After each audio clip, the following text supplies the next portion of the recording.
And while the ministers discuss the crisis, many residents in the streets of Athens are skeptical of the willingness of Eurozone leaders to come to terms with the Greek government.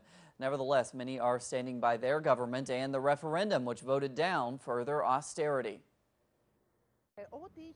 Whatever Tsipras had to do, for better or for worse, he did it. The people stand by him. He has come to an agreement with all the other political parties. I imagine that he has a specific plan in mind, but the answer now will come from the other side. So if they, Europeans, want to have an agreement, there will be an agreement.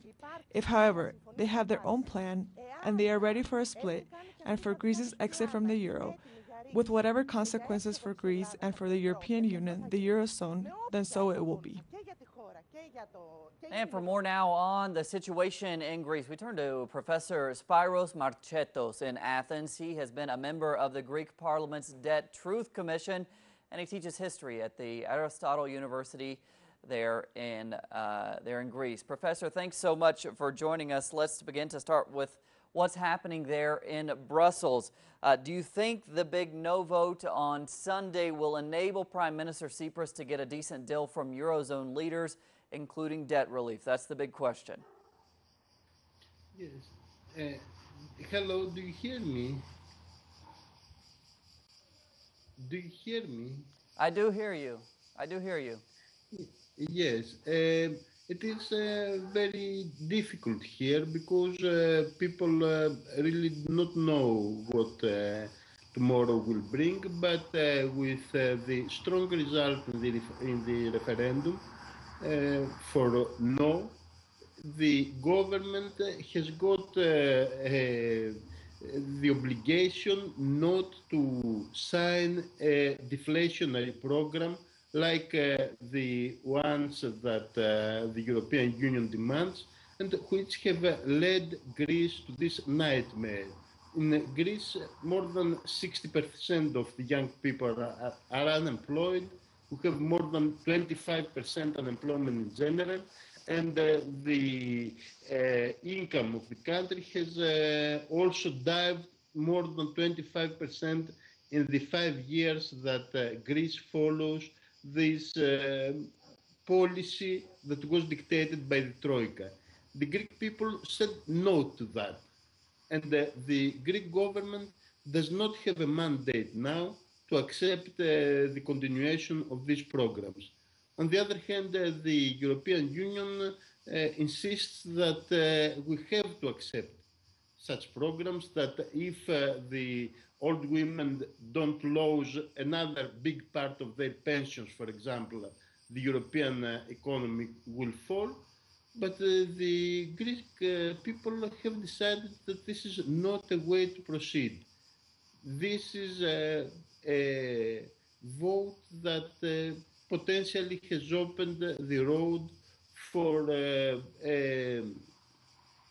an exit from Eurozone, which is based on a system of continuous exploitation of the weakest. And Mr. Marchetos, that Debt Truth Commission that you served on, it came to the conclusion that much of Greece's debt is illegal. The technical term there is odious. So explain to us why it came to that conclusion and what does that mean, and therefore what should the government do about that debt?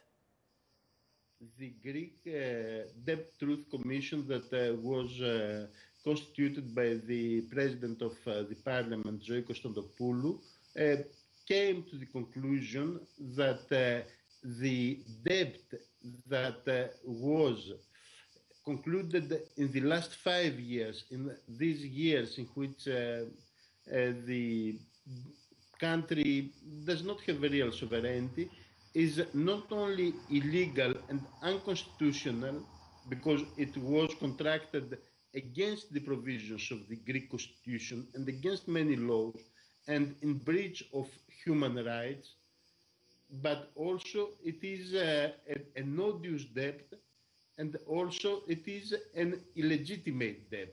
These are different terms that have weight in international law, And also, beyond all this, on top of all this, it is also a non-sustainable debt in its entirety, which means that it cannot be paid back. So it cannot be paid back and it should not be paid back. This is the unanimous conclusion of the committee, which includes people from Greece and also from abroad with huge experience in the fields of human rights. We have the, for example, the expert of the United Nations on debt and human rights, Cifas Lumina. We have Maria Luisa Fatorelli from Brazil, who was in the debt audit committee there. We have people from Ecuador, the ex-president of Central Bank of Ecuador. We have many people from all over Europe who have specialization in these matters, and we have arrived to these preliminary conclusions. The final conclusions will be published after we continue our work. We expect to finish them next year. All right, thanks so much for joining us, Mr. Marchetos from Greece, as we continue to follow the situation there between Greece and its creditors.